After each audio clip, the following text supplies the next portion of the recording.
Education and Department of Social Welfare and Development will have a feeding program of over 500,000 public school students who show signs of severe acute malnutrition starting next month.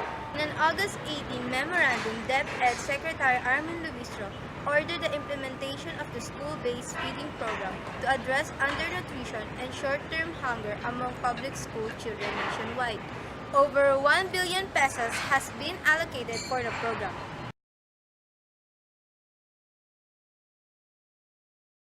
On the recently held event at the Libingan ng mga Bayani in Taguig, President Aquino in his National Heroes Day speech warned Filipinos against fake reformists and rebuked those who disseminate malicious accusations in a proposal to disrupt reform efforts. Aquino said the Philippines is now facing a battle against those who want the country to slide back to a corrupt system. Aquino also expressed his admiration to the 13-year-old girl of Bacolod, who is Maria Francesca Santiago, who wrote an article which noted that there are people who prefer to hurl criticisms instead of choosing to be part of the solution-making process. It entitled The Blame Game.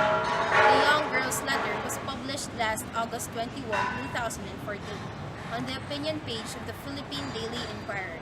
Here is her note.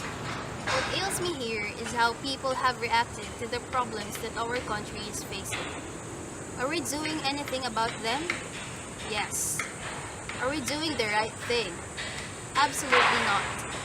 We shouldn't be blaming our leaders for the things we don't understand and cannot control. Yes, I am young. I am naive. I can't even begin to pretend to know everything. But I do know this. If this is the road our country is heading down, the end doesn't look pretty at all.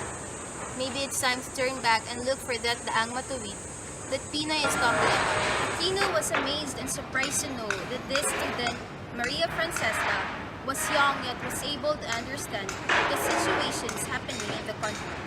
He was impressed that she already shows evidence of more sensitivity than some who are much older than her. Aquino was positive that we'll face a brighter future with our youth who exhibits this kind of thinking.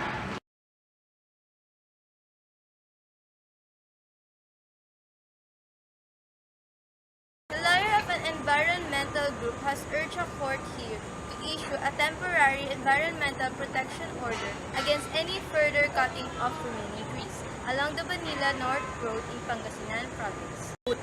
James Imbong, Council of National Coalition to Save the Trees, made the appeal on August 12 at the pre-trial conference for the petition for injunction and environmental protection order that Save the Trees Coalition in Pangasinan had filed in the Regional Trial Court Branch 47 here.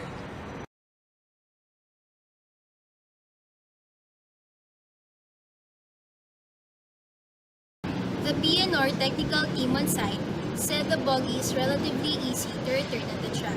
The team expects to finish work by noon or shortly after. The Kira said the PNR is still running normally.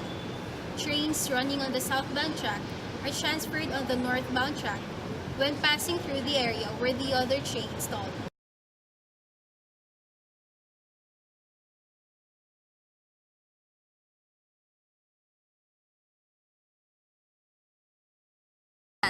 An American, Peter Theo Curtis, held hostage for 22 months by an Islamic rebel group in Syria, was freed, just days after a video showed the slaying of fellow U.S. journalists at the hands of jihadists. News of his release came less than a week after a grisly surfaced video showing the beheading of American reporter James Foley at the hands of an Islamic State militant.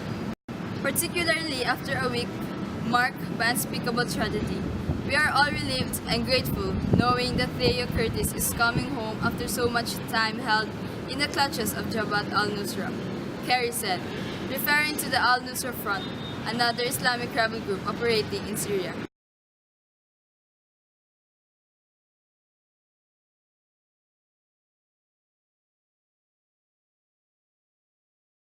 A nationwide search for exemplary Pinoy micro-entrepreneurs was organized by the Bangko Sentral ng Pilipinas o BSP, City Philippines, and the Microfinance Council of the Philippines or MCPI. During the launch, BSP Governor Amando Tetangco Jr. and City Philippines Chief Executive Officer Batara Shanturi were in attendance to emphasize the importance of microfinance and how CMA has become an eye-opener for those who aspire to become successful micro-entrepreneurs. This year, the CMA awardees will receive cash prizes, 1-year life and health insurance coverage, entrepreneurship training at the City Microenterprise Development Center, a laptop, and basic computer. They will also gain membership to the CMA Alumni Network to build their market connections. The CMA has generated 93 winners since its launch in 2002 by the 3 institutions. Since then, this award-winning program has been adopted by City in 32 other countries.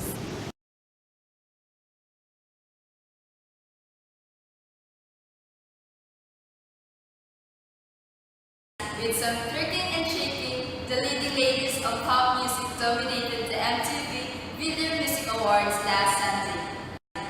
While an